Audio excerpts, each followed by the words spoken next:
வணங்கி அவையோர் அனைவருக்கும் எனது முதற்கண் வணக்கத்தை தெரிவித்துக் கொள்கிறேன். அச்சமில்லை அச்சமில் அச்சம் என்பதிலே நான் பறக்கும் கவிதைகளால் விடுதலைக்கு வித்திட்டவர். கவிஞனாய், வீரனாய், பத்திரிகையாளனாய், பன்முக தோற்றம் கொண்டவரான மகாகவி சுப்பிரமணிய பாரதியார் அவர்களை பற்றி பேச போகிறேன். பாரதியார் அவர்கள் எட்டயபுரத்தில் சின்னசாமி ஐயருக்கும் லக்குமி அம்மாளுக்கும் டிசம்பர் 11, 1852 ஆண்டு மகனாக பிறந்தார். இவருக்கு இயற்பெயர் சுப்பிரமணியம். பாரதிக்கு 11 வயது இருக்கும் போது இவருடைய கவி புலமையை பாராட்டிய எட்டயபுரம் மன்னர் பாரதி என்ற பட்டத்தை வழங்கினார். அன்று முதல் இவர் சுப்பிரமணிய பாரதியார் என்று அழைக்கப்படுகிறார்.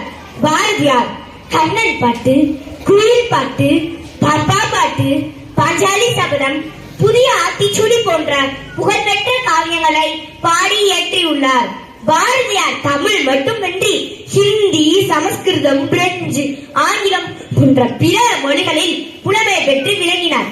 இத்தனை மொழிகளில் புலமை பெற்றதால் தான் யாம் அறிந்த மொழிகளிலே தமிழ் மொழி போல் இனிதாவது எங்கும் காண்போம் என்று பாடி தமிழ் மொழியை பெருமைப்படுத்தினார். ஆடுவோமே பல்லு பாடுவோமே, ஆனந்த சுதந்திரம் அடைந்து விட்டோம் என்று சுதந்திரம் அடைவதற்கு முன்பே தன்னுடைய சுதந்திர தாகத்தை வெளிப்படுத்தியவர் பாரதியார். சுதந்திர போரில் பாரதியின் பாடல்கள் சுதந்திர கனலாய் மக்களை ஈடு கொள்ள செய்தது. சாதிகள் இல்லேடி பாப்பா என்று கூறிய பாரதியார் தீண்டாமே அறவே வெறுத்தார். சாதி கொடுமை, பெண்ணடிமை, சமூக இடர்கள் போன்றவை விலக வேண்டும் என்று உறுதியாக இருந்தார். தேசிய கவி, செந்தமிழ் தேனி, சிந்துக்கு தந்தை போன்ற பல சிறப்பு பெயர்களால் பாரதியார் போற்றப்படுகிறார்.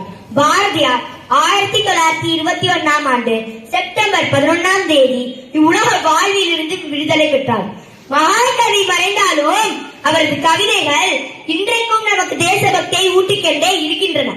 இருண்டு கிடந்த மக்கள் வாழ்வில் தன் எழுத்துக்களால் வெளிச்சம் கொடுத்து இனி ஒரு விதி செய்வோம் என்று பாடிய புதுமை கவிஞன் மக்கள் மனதில் என்றென்றும் வாழ்வார் என்று கூறி பேச வாய்ப்பளித்ததற்கு நன்றி தெரிவித்து இத்துடன் என் உரையை நிறைவு செய்கிறேன். நன்றி.